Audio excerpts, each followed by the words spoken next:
तो welcome dear students, मैं एजाज फिर से एक बार आपका वेलकम करता हूं, स्वागत करता हूं। तो वीडियो में आगे बढ़ने से पहले आपसे एक रिक्वेस्ट है, चैनल को जरूर सब्सक्राइब कर लें और आगे भी इस तरह के वीडियोस को देखने के लिए बेल आइकन को दबा लें। तो चलिए यहाँ पे प्रश्न में आगे बढ़ते हैं। यहाँ पे क्या प्रश्न है, भारत में मजदूर आंदोलन, यानी अपना देश भारत में मजदूर जो आंदोलन हुआ था कि विकास का मतलब होता है आगे बढ़ना, बढ़ोतरी करना का वर्णन करें। यानी भारत में जो मजदूर आंदोलन था वो कैसे आगे बढ़ा, मजदूर आंदोलन भारत में हुआ कैसे, इसी के बारे में हमें वर्णन करना है डिटेल से। तो देखिए मजदूर आंदोलन क्या होता है। देखिए भारत में जो मजदूर थे, जो उद्योग में कल कारखाने में काम कर रहे थे, उनके द्वारा, तो इन मजदूरों के द्वारा किया गया आंदोलन को मजदूर आंदोलन कहेंगे।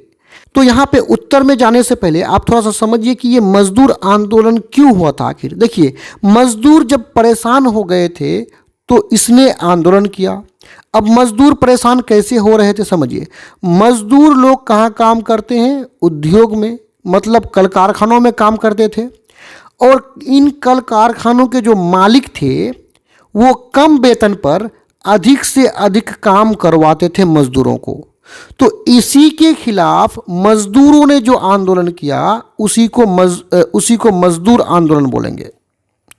तो आइए इसको और डिटेल से समझते हैं कि भारत में मजदूर आंदोलन का विकास कैसे हुआ, यहाँ के मजदूरों ने आंदोलन कैसे किया, क्यों किया। तो यहाँ उत्तर में देखते हैं। देखिए यहाँ उत्तर में है, यूरोप के औद्योगिकरण, यानी यूरोप में जो औद्योगिकरण हुआ था वो, और मार्क्सवादी विचारों के विकास का प्रभाव, मतलब असर, भारत के मजदूरों पर भी पड़ा। यानी समझिए, यूरोप में जो औद्योगिकरण हुआ था उसका भी प्रभाव, उसका भी असर भारत के मजदूरों पर पड़ा। और दूसरा जो मार्क्सवादी विचार है, इसका भी इफेक्ट, इसका भी प्रभाव भारत के मजदूरों पर पड़ा था। अब बारी बारी से हम समझेंगे थोड़ा सा कि यूरोप में जो औद्योगिकरण हुआ था इसका प्रभाव भारत के मजदूरों पर कैसे पड़ा था। औद्योगिकरण का मतलब होता है उद्योगों का स्थापना करना, कल कारखानों का स्थापना करना। तो यूरोप में जो औद्योगिकरण हो रहा था, यूरोप में जो कल कारखानों का स्थापना हो रहा था, तो इसमें जो लोग काम कर रहे थे, जो मजदूर काम कर रहे थे, उसको कम वेतन पर ज़्यादा काम करवाता था, यानी काफ़ी जानवरों की तरह काम करवाता था।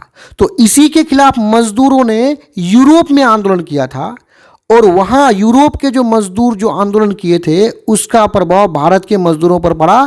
और यहाँ भी भारत के भी मजदूर जो है ना, उससे सबक लेकर के यहाँ भी आंदोलन करने लगे। दूसरा है मार्क्सवादी विचार। विचार का मतलब होता है सोच। मार्क्सवादी विचार किसको बोलेंगे। देखिए एक बहुत बड़ा विद्वान थे जिसका नाम था कार्ल मार्क्स। ये कार्ल मार्क्स का जो विचार था, सोच था, इसी को हम लोग मार्क्सवादी विचार बोलेंगे। ये मार्क्सवादी विचार होता है क्या है समझिए। मार्क्सवादी विचार के अंतर्गत समाज में सबको बराबरी का अधिकार मिलना चाहिए, मजदूरों को भी उतना ही अधिकार मिलना चाहिए जितना एक करोड़पति को मिलता है। यानी मजदूरों को सम्मान देने की बात करता है कौन, मार्क्सवादी विचार। तो जब मार्क्सवादी विचार में मजदूरों को सम्मान देने की बात होगा तो मजदूरों में इसका प्रभाव पड़ेगा ही ना। भारत के भी मजदूर सोचने लगे मार्क्सवादी विचार से प्रभावित होकर के कि हम लोगों को भी बराबरी का अधिकार मिलना चाहिए। इस तरह का प्रभाव जो है ना भारत के मजदूरों पर भी पड़ने लगा। तो इससे क्या होता है, देखिए यहाँ के मजदूरों में भी जागृति आई, मतलब भारत के भी मजदूर जगने लगे। मार्क्सवादी विचार के अंतर्गत मजदूरों ने भी सोचने लगा, नहीं हम लोगों को भी बराबरी का अधिकार मिलना चाहिए। आगे क्या होता है इसको समझिए। गांधी जी ने भी मजदूरों के हक की मांगों का समर्थन किया। यानी भारत के जो मजदूर थे वो जो भी अपने हक के लिए मांग कर रहे थे, मजदूरों के मांग का समर्थन किया, सपोर्ट किया। कौन किया था, गांधी जी ने किया था। आगे इसको देखिए क्या कह रहा है। उद्योगपतियों, उद्योगपति किसको बोलेंगे? देखिए, उद्योग मतलब कल कारखानों के जो मालिक होते हैं उसको उद्योगपति बोलेंगे। तो उद्योगपतियों द्वारा मजदूरों पर हो रहे शोषण, यानी उद्योगपति जो मजदूरों पर शोषण कर रहे थे, मजदूरों के साथ अत्याचार कर रहे थे, उसी शोषण को रोकने तथा इनके मांगों को मनवाने के लिए 31 अक्टूबर 1920 ईस्वी को कांग्रेस पार्टी ने all India trade union Congress की स्थापना किया। यानी ये कांग्रेस पार्टी जो all India trade union Congress का स्थापना किया था, तो ये all India trade union Congress एक मजदूरों का संगठन था जो मजदूरों के हक के लिए हमेशा लड़ता था।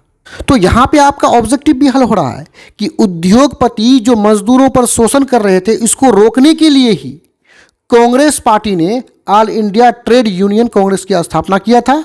और ये जो यूनियन था, ये जो ऑल इंडिया ट्रेड यूनियन था, ये मजदूरों का एक संगठन था और इसका स्थापना कब किया गया था? 1920 ईस्वी में।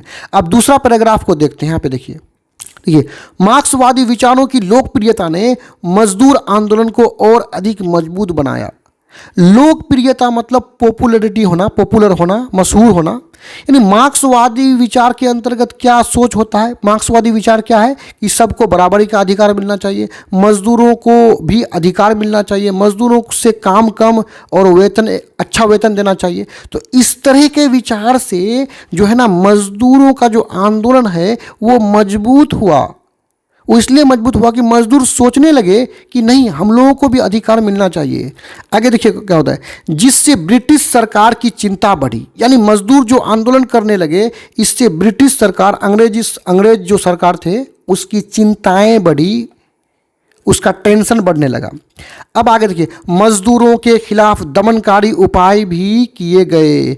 यानी ये जो मजदूर आंदोलन कर रहे थे, तो उसके खिलाफ, मजदूरों के खिलाफ दमनकारी उपाय किए गए, मतलब उसे दबाने के लिए पूरा उपाय किया गया। लेकिन इसके बावजूद भी क्या होता है, देखिए, लेकिन 1930 ईस्वी में मजदूर 3 संगठनों, all India trade union Congress, Hind मजदूर संघ, यूनाइटेड ट्रेड यूनियन कांग्रेस में विभाजित होने से कमजोर हो गया। यानी पहले जो एक संगठन था तो काफ़ी मजबूत था और वो बाद में टूटकर 3 संगठन बन गया। तो 3 संगठन बनने के बाद जो है ये तीनों संगठन क्या हो गया, कमजोर पड़ गया। तो यहाँ पे ये वीडियो समाप्त होता, मैं उम्मीद करता हूँ वीडियो आपको समझ में आया होगा। धन्यवाद।